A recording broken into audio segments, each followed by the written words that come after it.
Le CEREX a été fondé en 1998, par des enseignants du cégep en transformation du bois.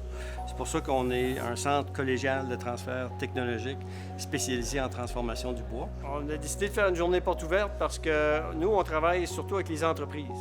Puis c'est sûr que les organismes de développement économique nous connaissent, mais la population de la Matapédia, d'Amqui, ils passent devant puis ils ne se doutent pas qu'il y a un laboratoire ici là, de réputation canadienne et même mondiale. Les gens ne réalisent pas qu'est-ce qu'on fait parce que notre clientèle, c'est pas monsieur, madame, tout le monde, ce sont les entreprises finalement avec qui on travaille, qui eux vont offrir des services. Ici, c'est ça, c'est notre laboratoire de panneaux. Fait qu'on effectue plein de formulations de panneaux de tout type pour nos clients ou pour dans le cas de recherche, aussi du mandat de recherche qu'on fait autonome, de façon autonome. Ici, vous avez par exemple un panneau qui est fait à partir des écorces de cèdre, à laquelle on a mis une fibre PLA qui est biodégradable, qui nous permet, avec un procédé de pressage non tressé, qui nous permet d'obtenir un panneau isolant comme ça ici. Fait que ce qu'on fait, c'est qu'on sèche nos particules. Ça, c'est les particules de surface dans le cas d'un panneau mélamine. Particules de surface, particules de cœur, on va les sécher à très basse humidité pour empêcher les éclatements lors du pressage. Après, on va aller à l'encolleuse. On a des buses, on va pulvériser la colle dans l'encolleuse avec les particules. Puis par la suite, on va mettre nos particules encollées pour faire le matelas. Ici, on va mettre nos différentes couches. Puis après, on va pouvoir aller à la presse. Ici, dans ce réservoir-là, on a mis de la biomasse, donc des copeaux ordinaires, puis on les a mis à chauffer dans un réservoir qui est presque fermé. Et ce qui en ressort, c'est du biocharbon, la bio-huile qui va être dans le fond, un peu collée au niveau de notre setup parce que il y a de l'évaporation qui se fait. Ici, au niveau des produits qu'on a, donc comme je vous disais, on a du biocharbon qui est la phase solide. On a la bio-huile qui peut être utilisée comme biomazout, qui est la phase liquide. Et ici, on a dans le fond du vinaigre de bois. Le vinaigre de bois, on a distillé l'huile pyrolytique et la phase liquide qu'on obtient est du vinaigre de bois qui peut être utilisé comme agent de préservation sur le bois. Nous, on est né de la volonté de faire de la recherche en transformation des produits forestiers.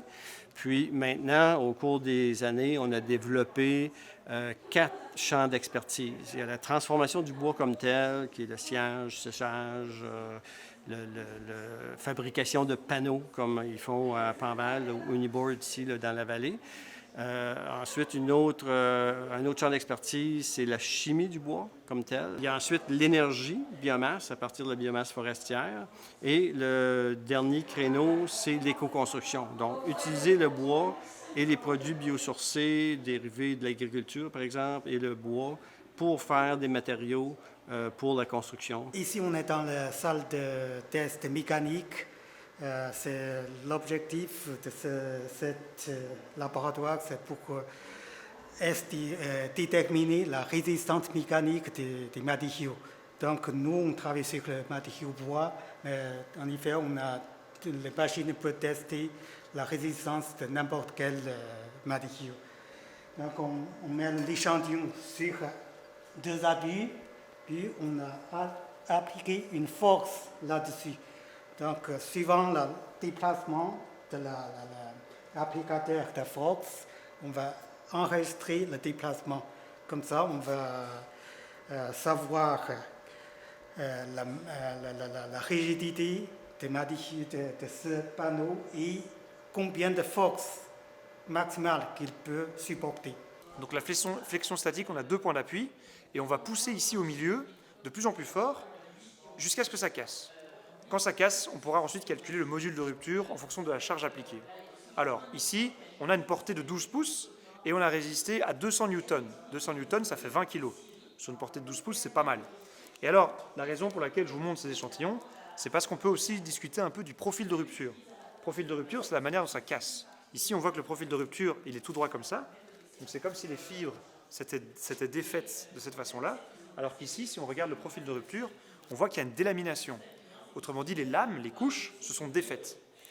On aide l'industrie, puis aussi on aide l'industrie, nos clients, à répondre aux principaux défis de la société qui sont les changements climatiques, diminuer nos empreintes environnementales. Ça, c'est une chambre biclimatique et ça pour tester le transfert d'humidité, transfert de chaleur dans une coupe de mur. Que normalement, on fait les tests avec ce type d'échantillon et on peut ajouter on peut placer des différentes zones de température, humidité, teneur humidité dans l'échantillon.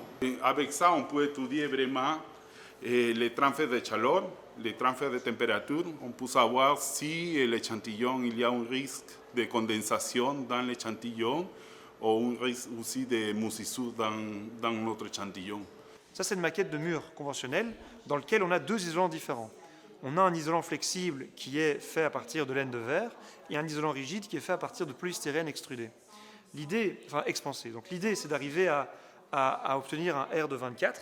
Donc c'est le R qui est exigé dans le code du bâtiment québécois. Et cet isolant flexible va servir à faire la majorité de l'isolation thermique. Donc autrement dit, sur le R24, il va faire un R de 20 environ. Et celui-ci, cet isolant rigide, il va servir à gommer les ponts thermiques. Donc lui, il va avoir un R de 5.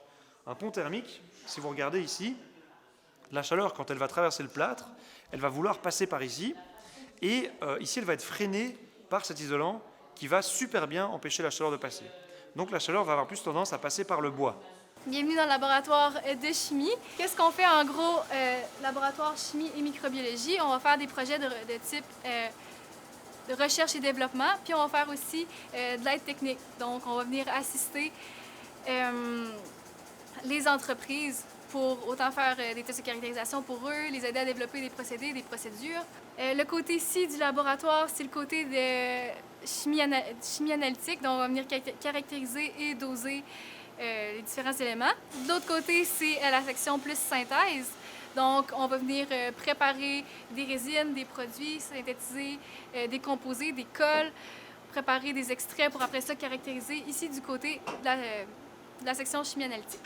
Le labo, on l'utilise beaucoup pour tester certains produits, certaines essences de bois vis-à-vis des champignons. Je vais vous parler d'un projet biodiesel. L'idée, c'est de faire le biodiesel à partir de la biomasse. Donc, on fait croître des champignons sur la biomasse. Et après, ces champignons vont comme stocker des lipides à l'intérieur des filaments. Nous, on va extraire ces lipides pour stérifier pour produire le biodiesel. Il y en a qui pensent que oui, on travaille sur le bois qui est un ancien matériau, mais on revient, on essaie de délaisser le pétrole puis revenir vers des matériaux naturels pour justement briser notre dépendance au pétrole puis améliorer notre bilan de gaz à effet de serre. Fait que là, le fait qu'on travaille dans un milieu de recherche, un milieu d'innovation, bien, c'est intéressant. C'est toujours des nouveaux défis. Les journées ne se ressemblent pas. Puis aussi, on aide nos clients, puis on s'assure de faire une différence là, dans le monde. Fait que, je pense que c'est pas mal ça, là, les principales. C'est un milieu qui est très dynamique. Là.